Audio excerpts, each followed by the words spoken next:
Благодарам, председателке, почитувана доктор Бухова, почитувани гости, сведоци на анкетната комисија за истражување околу наводниот скандал, како што се нарекува на клиниката за радиотерапија и онкологија.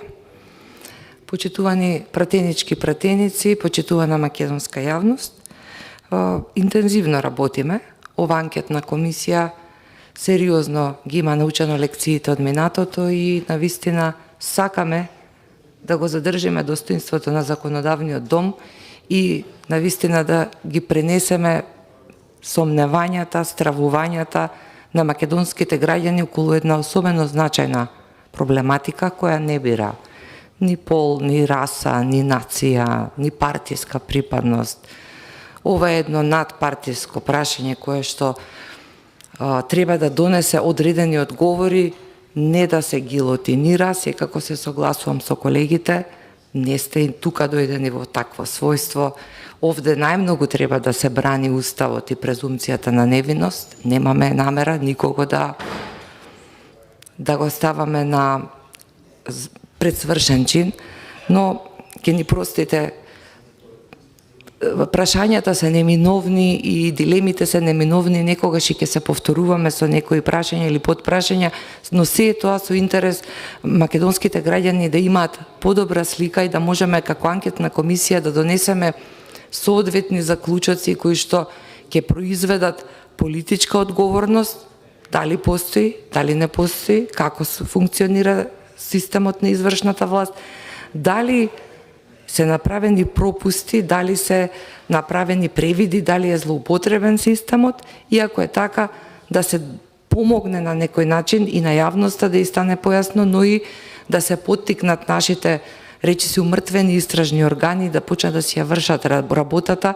и не да се случува, имаме нели една, тоа не е исто една друга трагедија која што ни се случи, многу користиме како синоним кабелот, значи не да бараме кабли и жртвени јагниња, туку да најдеме причинител кој што стои за ваквиот нетранспарентен или ваквиот октруиран начин на правување. Здравството е болна тема во македонското општество. Иако можам да си дозволам да кажам дека нашите здравствени работници имаат и традиција и знаење и тоа е докажано и во Македонија, но и надвор од неа.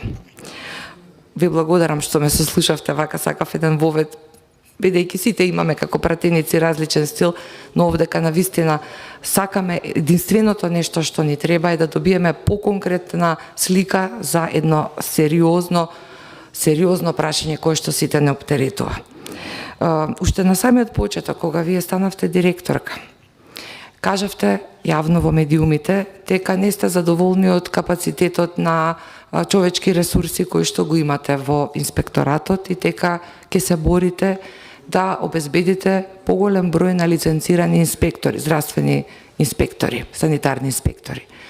Првото прашање би било тоа, дали во вашиот мандат до, колку што знам, август минатата година, додека вршевте вашата должност како директорка, дали успеавте да обезбедите доволен лиценциран број на инспектори. Одеднаш ќе ги поставам сите прашања за да не губиме многу време. Понатаму, дали можете да ни кажете колку, значи, од лиценцираните санитарни и здравствени инспектори во периодот на вашиот мандат вршеа редовни и вонредни надзори, значи дали имаме некоја бројка околу која што можеме да имаме представа. И дали, тоа е трето прашање, профункционира 20-часовната значи линија за пријави и забелешки од граѓаните, бидејќи тоа беше исто една од вашите иницијативи, за да може граѓаните директно, анонимно или јавно да искажат одредени проблеми и да побараат ваша интервенција. Би сакала исто така, од кога ќе ми ги одговорите овие прашања, да ми кажете поконкретно дали кога велите познатите причини за невршењето на редовните инспекцијски надзори во текот на 2020 и 2021 година мислите на ковид пандемијата?